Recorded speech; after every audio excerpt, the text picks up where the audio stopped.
Hello सम्पूर्णलाई नमस्ते। ल हेर्नुहोस् त मैले यहाँ के गरिरहेको छु।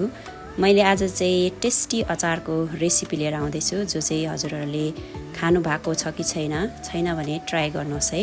हामीले केराको पाकेपछि केरा खाइन्छ अनि त्यसको बुङ्गाको अचार खाइन्छ, तर मैले चाहिँ यो गुबाबाट चाहिँ अचार बनाउँदैछु, जसको रेसिपी हजुरहरूले हेर्न सक्नुहुन्छ। मैले यसलाई सबैलाई बीचको भाग निकालेँ अनि यसलाई मैले मजाले पखालेँ है।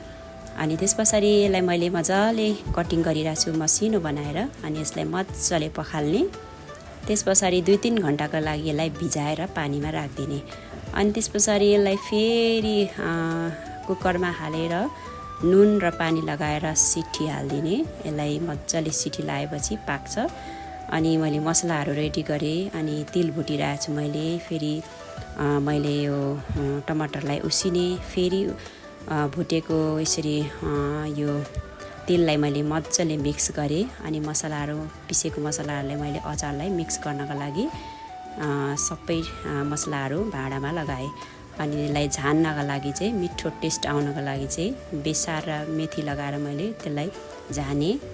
अनि मैले त्यसलाई पनि अचारमा फेरि मिक्स गर्दै अनि यसरी फेरि मैले थोरै चुक लगाएँ, किनभने यसले टेस्टी बनाउँछ। अनि यसलाई मजाले मिक्स गरेपछि फेरि मैले यसलाई चाहिँ के गरे चाखिरहेको छु। हेर्नुहोस् त कस्तो मिठो स्वाद आएको छ यसको। हजुरले पनि ट्राई गर्नुहोस् है। धन्यवाद।